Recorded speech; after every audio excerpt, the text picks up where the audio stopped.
Breaking news today.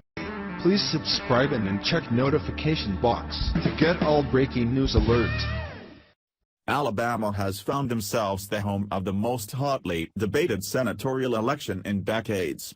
The special election to replace newly appointed Trump cabinet member Jeff Sessions took a dark turn when women came out of the woodwork to accuse Republican candidate Roy Moore of sexual impropriety.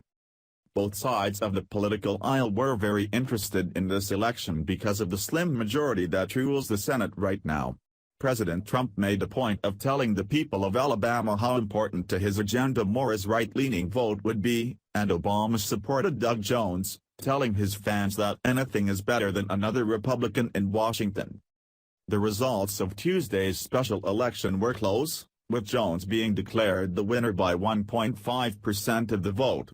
With the law requiring that the winner have a margin of at least 0.5%, even a few thousand votes could have invalidated the results. Because of that close margin, and an acute awareness of what Democrats are willing to do to win, Moore wasn't ready to give up right away, and it turns out he was right. In the hours following Jones being declared the winner, not only did the news come out that the state of Alabama hadn't even counted their military votes, but other snapshots of voter fraud started to emerge. Multiple news outlets started to cry foul after what started as a suspicion had to be confirmed by individuals bragging about committing voter fraud.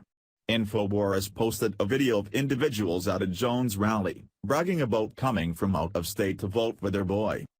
Claims of voter fraud in Alabama are swirling after a man was caught on camera appearing to reveal that supporters of Democrat Doug Jones came from different parts of the country to vote for him.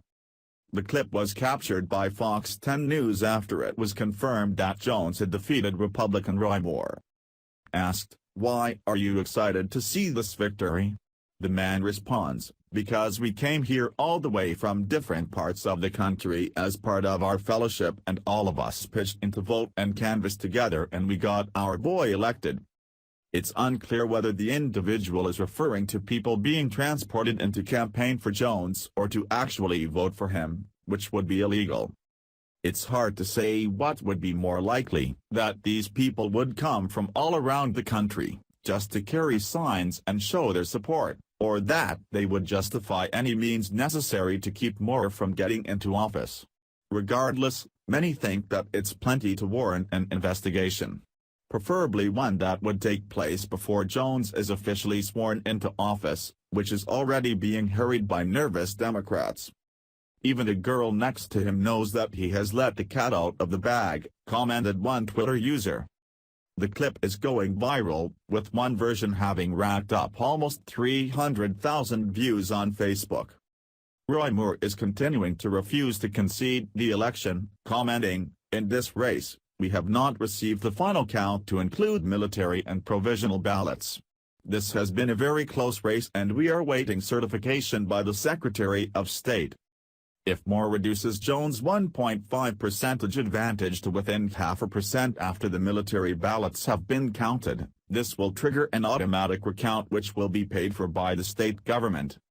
Ironically, when the election was still unsure, liberals were themselves saying that the results were unfair. Chrissy Hawley of Freedom Daily reported just hours after the results came in on the myriad of excuses that liberals had in the chamber to say that the results were unfairly going toward Moore. Just one example is an old standby, white supremacy. In the article, the website asserted that white supremacy was preventing black citizens from being able to take to the polls. That no doubt got the black populace fired up just in time to go cast their votes for Jones before the race ended. Here's a short excerpt of their ridiculous story, where they claim that white supremacists were requiring poor blacks from being able to vote because they were required to show an ID. Alabama has a long history of suppressing the vote dating back at least to 1901 when the state passed a new constitution whose main purpose was to deny African Americans the right to vote, they whined. In 2011, the Republican-controlled state legislature passed a law that all voters must have a photo ID, which immediately disenfranchised many rural and poor blacks. Alabama has been sending Republicans to Washington for a very long time, and Roy Moore, despite the allegations leveled against him, has been a much-loved Republican for a very long time. If you're still doubtful that Democrats would do anything to win, then you might want to check and see if there was any sand in your ears. And if you know that they would, you're just not sure if they did, maybe an investigation into these claims would clear all of that up. No one wants the will of the people to be carried out more than a real conservative. We just want to make sure it's the people who live in Alabama, not whoever was paid to show up and cast a vote.